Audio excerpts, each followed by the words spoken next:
Attentat à Londres, la presse britannique révèle l'identité du suspect au lendemain de l'attentat à la voiture bélier à Londres, qui a fait 3 blessés à proximité du Parlement. La presse britannique a identifié mercredi le suspect détenu par la police comme étant Sally Khater. La police antiterroriste, chargée de l'enquête, a refusé de confirmer le nom de ce Britannique de 29 ans, détenu pour soupçon d'actes terroristes.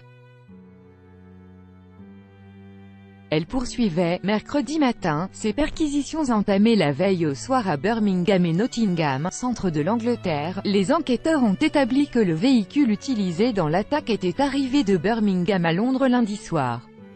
Selon le Télégraphe, le suspect habite dans le quartier de Hall Green, à Birmingham, où il est manager d'un magasin. Il est d'origine soudanaise, a étudié à l'Université des sciences et technologies de Khartoum, d'après sa page Facebook, et serait arrivé au Royaume-Uni il y a 5 ans. Le quotidien avance que le Sally Khater était connu des services de police de Birmingham. Le chef de l'antiterrorisme, Neil Basu, avait déclaré mardi qu'il n'était pas connu de la police londonienne et des renseignements antérieurs, MI5. Centre de Londres. Copyright AFP, Gillian HANDYSIDE. D'après le Times, la police tente d'établir si un lien existe entre Sally Khater et Khalil Masood, auteur d'un attentat similaire en mars 2017 à proximité du Parlement de Londres, qui avait fait 5 morts et des dizaines de blessés. Khalil Masood habitait à Sparbrook, un autre quartier de Birmingham, à une dizaine de minutes seulement du lieu d'habitation de Sally Khater. L'attentat perpétré mardi au moyen d'un véhicule bélier, une Ford Fiesta, a fait 3 blessés légers, dont 2 ont été brièvement hospitalisés. Une 3e personne a été soignée sur place. Menace terroriste grave. Les images de surveillance enregistrées mardi peu après 7h30, 6h30 GMT, montrent un véhicule gris métallisé quitter sa trajectoire vers un passage piéton, puis foncer vers 2 policiers qui s'écartent in extremis avant que la voiture ne percute une barrière de sécurité du Parlement. La première ministre Theresa May, en vacances en Suisse, a souhaité un prompt rétablissement aux blessés, et remercié les services d'urgence pour leur « formidable courage ».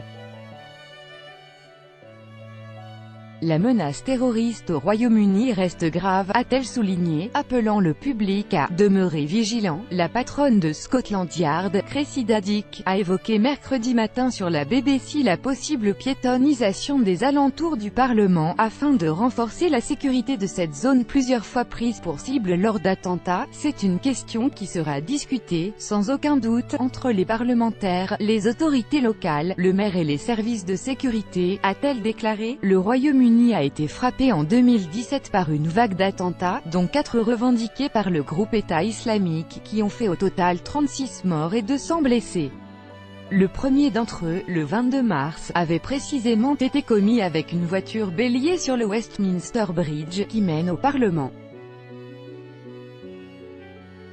L'auteur de cette attaque, qui avait fait 5 morts, avait d'abord fauché des passants en montant sur le trottoir du pont avant de terminer sa course contre les grilles du Parlement. Khalil Masood était ensuite descendu et avait pénétré dans l'enceinte du bâtiment où il avait poignardé à mort un policier avant d'être abattu. Depuis, des barrières de sécurité en béton et en acier ont été installées tout autour des grilles du Parlement et sur les trottoirs menant au pont, ainsi que dans plusieurs autres endroits de la métropole.